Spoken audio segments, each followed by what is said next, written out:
Yo, what up? It's Mark from Maintenance Monday again. Finally getting back on the horse about it. I got a lot of stuff to do. I've been working a lot, so. All right. Dramatic pause. Anyway, I've been wanting to change out the drive shaft on my Deuce and a half for a while because it was making some like screamy, crazy noises, and it finally went. Going 55 miles an hour down the road, sounded like about 100 monkeys with 5-pound hammers underneath the truck banging around when it went. Took out the brake lines, took out a dog bone. I have since fixed the brake lines and the dog bone. Didn't record that stuff because I kind of already covered some of that other stuff somewhere else. But here's the aftermath. I mean, that's pretty bad. Flip the camera around here and see if I do that. Anyway, can't right now. So, I mean, it fragged out the inside of this thing bad. Whole shaft is toast.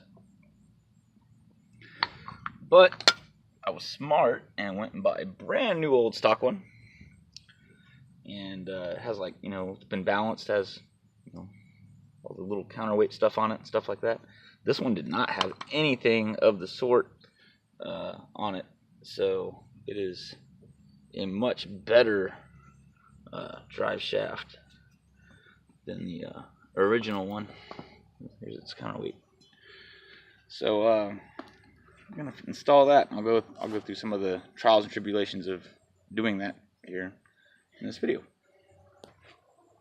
Alright, so the first thing I've done is jack the truck up so I can freely spin one side of the axle, therefore being able to freely spin the part I'm going to attach the drive shaft to on the rear axle here, because I threw the intermediate shaft between the two. Story continues. Alright, now I'm underneath the truck. You can see where this thing just beat the ever-loving shit out of my cross members and where it needs to go. Alright, you have a curvature side here on drive shaft. You have a curvature side on each side as well, on each input and output on your differentials. Alright, you have to make sure that the drive shaft and the input on those, that curve, are the same, both sides. So that's why you have to have the jack and be able to spin it, make all that happen.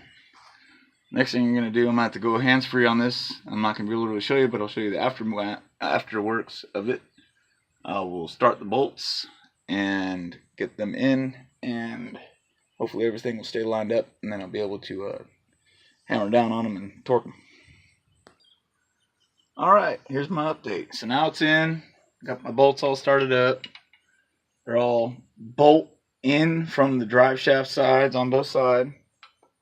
Bolt goes in towards the input on this one, obviously towards the output, but the bolt faces towards the axle on each side. The nut goes on the axle side, and that is to avoid any clearance issues during articulation and movement of the shaft. Alright, yay me. I got them all in. Oh, nice. Use my little impact wrench here, 3/4 inch socket, and a wrench to secure the nut to get them in.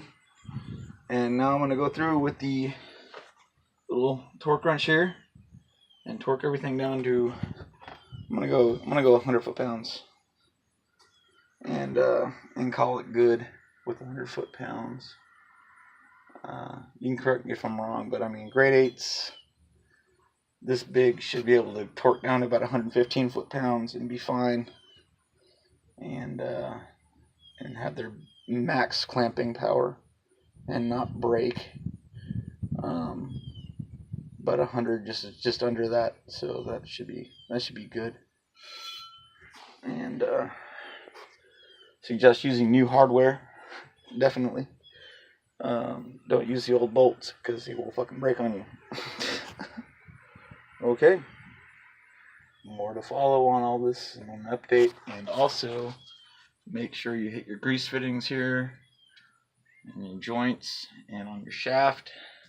After you're all done, pump it up nice with grease. You know, probably at least 5 or 6 good pumps to it. You know, once you got grease flowing, obviously, and you should see this tighten up on you a little bit right here in this collar. Should move just ever so slightly and get tight against each other, and then you know that you have a lot of grease in there and that it's good to go. All right, love you, bye.